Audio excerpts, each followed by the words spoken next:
The Father Factory is a coaching service for dads that addresses the intergenerational impact of their trauma from childhood sexual violence. Voice lessons will help to bridge the traumatic past with its current developed spiritual, medical, physical, and behavioral conditions that are the result of CSV. Join us to help dads be intentional parents. My guest today is hip-hop underground all-star rap artist, Homeboy Sandman. He's been featured in Source Magazine, New York Press, XXL Magazine, Hot 97. But what brings him to our table today is truly a God connection through his song, Trauma. Ladies and gentlemen, Homeboy Sandman.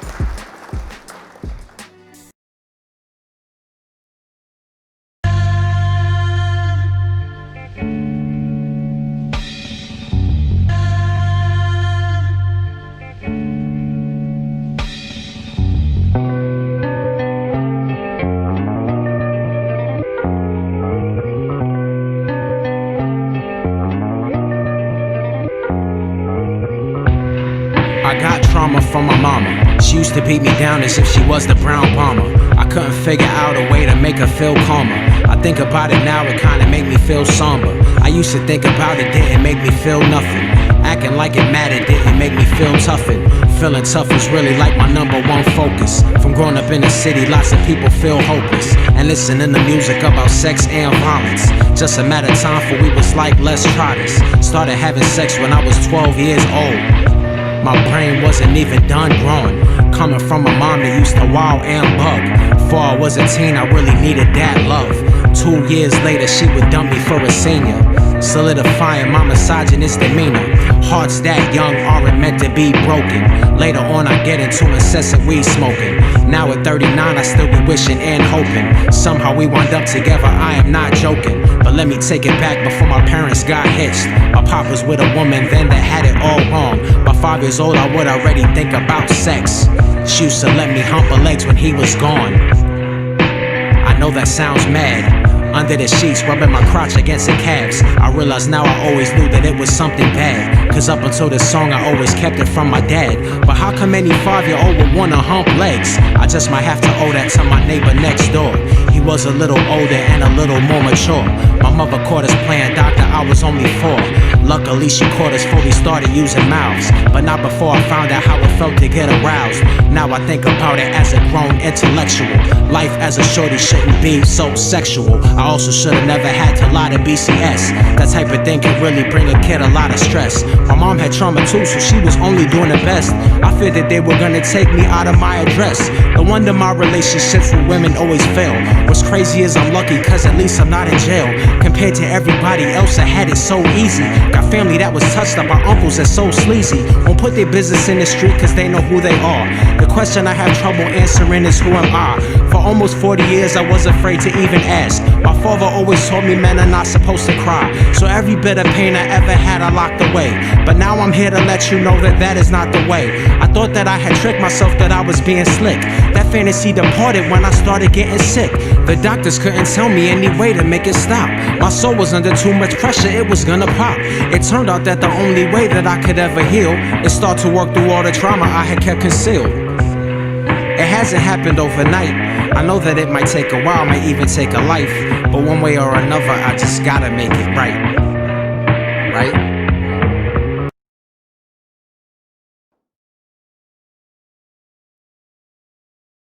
So, ladies and gentlemen, I am I'm honored today. I'm joined with a brother who I'm owning as my brother right now because one of the things that when I think about him, I think about a brother that speaks his heart through his pen. And he's, I think that's an amazing talent to be able to bring out and a gift to bring out and to share with the world. And this is a true artist. I want y'all to understand that from, a true artist that got like talent oozing out of his soul, right? So right now, introduce it to you. Welcome to the Father Factory. This is Homeboy Sandman. What up, bro? What up, man? Peace and love, yo. Peace, Yo, peace. thanks for that introduction, man. I just want to say I'm very honored to be involved in this today, man. This is magnificent, and this is exactly the type of making art is so cool because I get to connect with so many amazing things. This is exactly the type of thing that I think is, I think it's miraculous to be on here. So I think what you're doing is miraculous too. Thank you, sir. I appreciate that, brother. So we're gonna jump into just this song that you have that's on your album. First tell us the name of the album, and then I'll go into the song and all that good stuff. This new album that you have out. Yeah, my album come out last month called "Don't Feed the Monster." Yeah. So this album has like amazing tracks on it, and amazing tracks. The thing that strikes me really quick about your music and your style of rap is when I can understand every word you say. Like that's kind of rare these days. So I gotta get what you say to hear it. And in this straight hip hop, this hardcore hip hop, you get them hard beats that you could just rock with and just be real good with. And then you take us on this journey that always has us engaging in higher thinking. And that's always transformative for me, and I'm sure for many of your fans that do listen, and many of them that will tag on after this interview. So the song we're talking about is Trauma. And when I heard this song, I was blown away. Big shout outs to my brother-in-law, Daytwan Thomas. He introduced me to your music and put me on to hearing that song particularly, and told me him, and then big shout out, I know him as Corey Krill. We'll shout him out from Album Box. Yeah, I know him as that. We go way back working together, and he connected us, and so big shout outs to both of them. But he also told me, listen to the song Stress. I listened to that. I was like, I can only take one song at a time. I was like, yeah, I'm gonna have to do like a mini series with this brother, because the work is real thoughtful and very intentional, and I thank you for that, man. Thank you, man. No doubt. Yes, sir. Is it safe to say that the lyrics that are in this song, Trauma, are your life experiences? Yeah. Thank you. Thank you for sharing that, and we honor you in that as well. I can imagine, in telling my story, and there was a number of boundaries, but I wanted to ask you, can you talk about the boundaries of disclosing this experience in your song? Yeah. My art is very, it's very personal to me. And when I say that, what I mean is I reference God in my art all the time, because I don't get a whole lot of say in what comes out of me sometimes, you know what I mean? It comes out when it's time to come out, and it's about my life, when I say it's about my life, I mean writing and creating art, making records is the way that I do analysis and synthesis of myself, you know what I mean? And kind of move forward, you know what I mean? In my own life, try to figure things out. So I had no idea that this track was in me, you know what I mean? I had no idea, but I did, I've gone through my entire life, and I came to a point where I was really hitting a lot of walls. I was hitting emotional walls, and I was hitting mental, it became apparent to me that I had some work I had to do that was based on me, you know what I mean? And trying to deal with things I never dealt with, and once I got into that, which involved a lot of reading, which involved therapy, which involved having conversations with people where we opened up about stuff we never opened up about, close people, and me being more honest with myself, definitely, and getting over dealing with denials and delusions and whatnot. Once I start to tear all these, branches away, or tear all this stuff away, all these barbed wire away, this song, it was kind of like, I started writing off this, you know, the beginning of the song is about my relationship with my mother.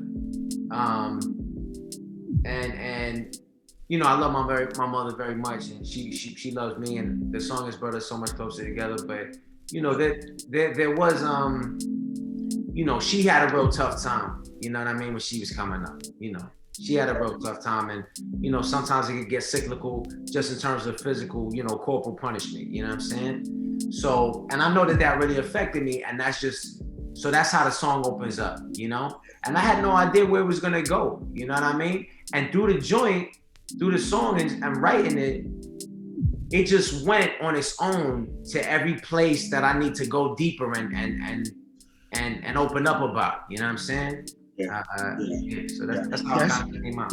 Yeah, that's so dope, because that's exactly the feel that I got, is that you was peeling back this onion, and it was just more and more and more to it, and layers of it. And like you open up with that line, I got my trauma from my mama. She used to beat me down like if she was the brown bomber. First of all, I had to look up brown bomber. I was just like, yo, what's that? Which is yeah, Joe Lewis, yo. So that was intriguing to me, that it made me think on that level, right? And then I thought of like what did he mean to say, like, she was this heavyweight champ for the world, like coming at him and beating him in that way? Like, was it merciless? Was it like, you know, you kind of get a good idea of like, she's almost trying to conquer something in this, you know, in this interaction with you, and this punishment. She was fighting demons, and you know, I guess I was looking like a demon sometimes, you know. Yeah, man. And it's crazy, because you think of one of the absolutely major things is that, I'm sorry, I lost my vision here. One of the absolute major things is that there's this generational handoff of adversity. You know, like, I got my trauma from my mama. Like, that verse stays in my head so much over and over, because I think of even the walk that I walked, and my experience, a lot of it was later, I didn't even realize, like, I had a lot of anger towards my mother around that, you know. So like, that perfectly catches the sense of what it was and what was going on. So yeah, definitely that. You know, when we think about you know, trauma, it's trauma is really interesting. I talk to people and I say, well, don't make assumptions about a person's trauma. You have to ask them, what was it about that trauma or that event that traumatized you, right? And, you know, and give them that opportunity to talk about that aspect of it, because the assumption, you know, we can jump to assumptions, and that's could be far away from where a person really is, you know. So yeah, you blessed on that one, man. What do you think you set forth to accomplish by recording this album, this song and this album? Well, you know, the album is called "Don't Feed the Monster" because, you know, it's a mental monster, you know what I mean? And it's fear, and it's doubt, and it's insecurity, you know what I mean? And like everything that I could fear, you know, with the wrong thoughts and the wrong energy and the wrong emotion, if I deal with those things the wrong way and don't face them in the proper way, you know what I mean? And this was actually the last song that I wrote on the album.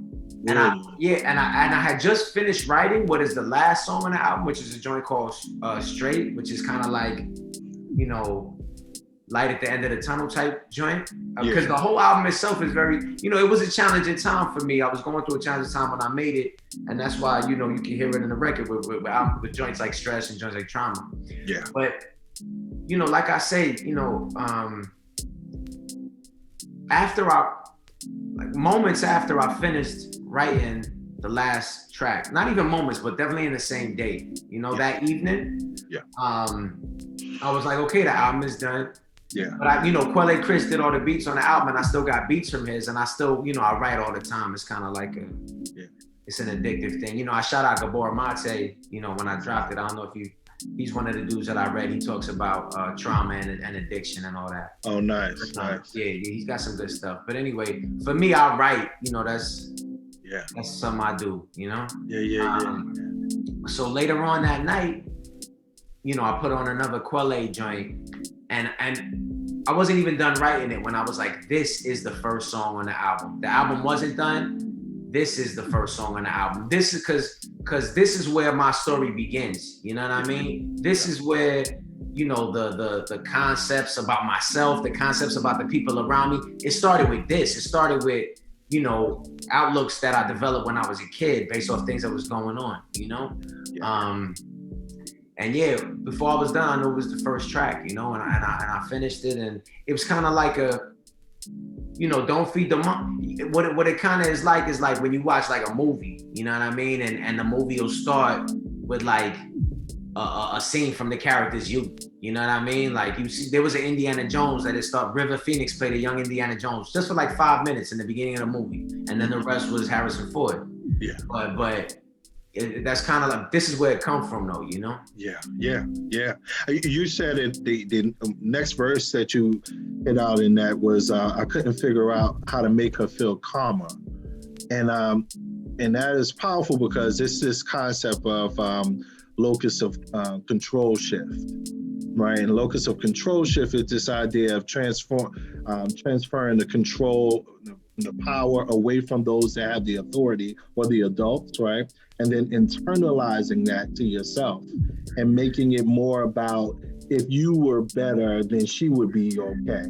Like that you could fix it. It's the concept that children who experience divorce, their parents divorcing, feel like, I did it, I messed up, I was wrong, you know, or a victim that experiences molestation feels like it's my fault, you know. And I thought that was like a very powerful way of like you kind of conveying that and saying that out for the people. Can you relate to that?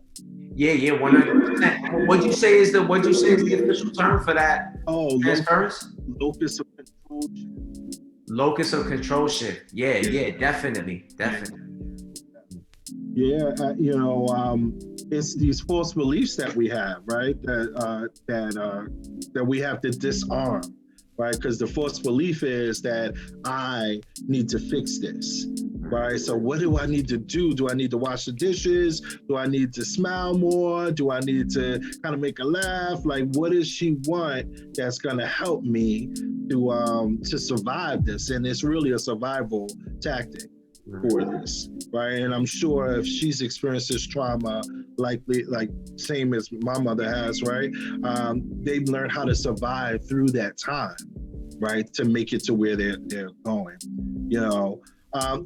You said another verse where it was like, feeling tough is like my number one focus, growing up in a city where the people feel hopeless. This made me imagine like, you know, this ability or probably this formulating of a false toxic masculinity, right?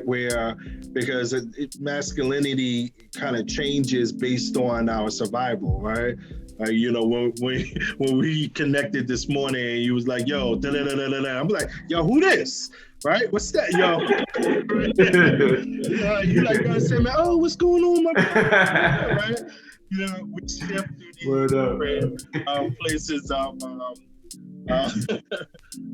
masculinity, and this toxic masculinity we have it big time, you know, definitely in the hood. You know, I grew up in Brownsville Project. And so like you immediately, like you, after you eat your cereal and you turn that knob to go out the door, you better put on your mask and be ready, you know. And yeah, and so yeah, I'm sure you can relate to that in terms of like you know, this idea of kind of feeling tough, this toughness about the streets as well as for your mom and enduring that of what you were experiencing. Yeah. That was it. That was, you know, as a kid, you know, much like you said, you know what I'm saying? Just the environment in New York, it was, you know, I mean, Yeah. very, very dog eat dog type of thing. You know what I mean? Where the environment wasn't rich for working through stuff because it wasn't really any showing of weakness. It was regarded as weakness if you showed any. So working through anything that was bringing up emotion or that was bringing up any type of distress, it wasn't really encouraged. You know what I mean? That's, as you understand from. Absolutely. Like the theme in Brownsville is like Brownsville never ran, never will.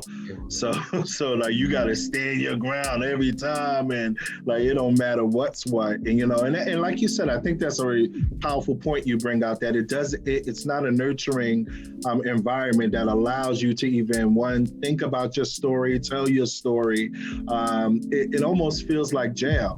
Right, because it's this idea of like you always on your guard because there's this threat, which this whole concept of post-traumatic stress disorder derives from that, right? Where you are constantly at arms and like you're constantly, in your fight, flight, or freeze position in your life, where anxiety starts setting in, and there's this worry about these immediate threats that aren't there, but mentally they're there, and at any time they can come at you in such a way. So Just before, but I really appreciate how you brought up the term and used the term toxic masculinity. You know what I mean? Because so much of it is kind of normalized as kind of just toxic is what it is. It ain't really good for nobody. It ain't. I hear people go to rationalize and and it is because there is reasoning. Oh, this is what people do to survive, and that's why they develop these the defense mechanisms. It's not like the defense mechanisms don't have no foundation. But the overriding attitude of like I say, my father always told me, men are not supposed to cry. That overriding attitude is toxicity. To stay up with all the great discussions that I'll have with all of my wonderful guests, please subscribe and click the notification button.